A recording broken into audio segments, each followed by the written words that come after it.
What's up, guys? After a good few months, the Cycle Frontier has finally opened its gates into Fortuna 3 until April the 4th. Now, I did actually play the last beta of this. That was more of just getting to grips of what this game is all about. And now this time through, and it is a lot more polished. There's a new surface activities, monster variations, decent map refinements, as well as a decent amount of other changes. And the biggest one is the faction campaigns as well. But here I'm going to be showing you a few tips that I kind of picked up along the way at the start of the second beta. Now, the very first thing that we found out is breathing. Now, your stamina doesn't actually drain that fast, but when it gets below 50%, your character is literally breathing like a fish out of water, and it is seriously loud. There was multiple times where we actually heard the person breathing on the other side of the wall, or where they're sitting in the corner when they were trying to run away from us, and it was extremely easy to pinpoint that individual and just take them out. Wait, someone's out of breath over here. Yeah, I hear him as well. On the tree. Yeah. It's on top of the hill. He's on top. White armor. Yeah, hit him once with sniper. He's dead. All right, mate, I told you, dude. I said, as he joining us, he'll be a good shot. And of course, if they are breathing like a fish out of water, gasping for air, that also means that they're not got much stamina left, so it's going to be a very easy pick-in. So right here, the biggest and the most important thing is run until you use half of your stamina, and then don't push it anymore, just in case if you come across someone and you need to hide inside of a bush so you don't get taken out. If you find any of these tips useful, if you could just leave a like and subscribe. If you got any of your own tips that aren't in this video, then you can always leave a comment down below and enjoy the video. Continuing with the movement of the cycle, if you actually run with your knife out, just like in CSGO and those kind of games, you do actually move faster than when you are running with your gun out. So if you do need to get quick maneuverability, whack out your knife, which is your V key, and then you can then scoot on out of there.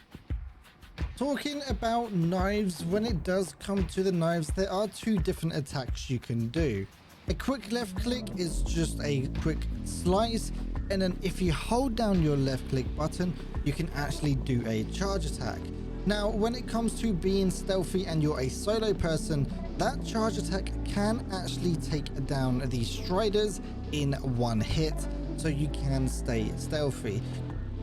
So here we are up in the Prospectus station, as you can see, just like so. So you don't actually need to come over to this deploy section to go into Fortuna. You can actually do it directly from your inventory.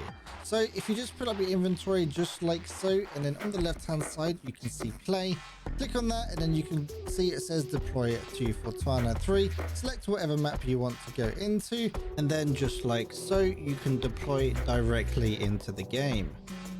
Did you guys also know that you can split stuff in your inventory? If you hold down shift on your keyboard, left click on the actual item, you can actually split the stack quite easily, just like so. Also, when it comes to your safe pockets, you see that there's only 3 slots available. That isn't actually how your safe pockets work. Your safe pockets are actually purely down to the weight. So you can see right here that these little strips all weigh 0 weight, and you can see how it's not actually gone up. You can keep filling up your inventory like so until it is full, purely down to the weight limitation and not down to the actual space limitation. And as you can see, it does just keep getting bigger and bigger until it is full of weight. So you can always carry around some old currency or whatever you got in yourself. Realistically, the way that you'd actually use that actual feature is purely for these access cards. As you can see, they do almost weigh nothing. When it comes to mining in Fortuna, you don't actually need to mine the ore until there's nothing left. If you happen to find the chunk of the ore vein that has actually got a load of color to it, what you can do is mine that until you can see whatever object it is on the inside. And once you keep picking up those ores, you don't actually need to mine it again because it will slowly destroy itself. It will just keep up until there is nothing left. So when you're buying guns from the traders up at the prospector station, when you actually buy the guns themselves, they don't actually come with any sort of sights.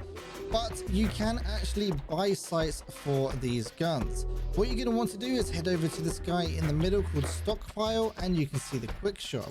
Right here on attachments, this is where you'd actually buy the attachments for your gun. So we just bought ourselves a sight right there. If we head back to our inventory, and what you're going to want to do is middle click on the gun you're going to want to modify, and then it'll pull up this modification screen.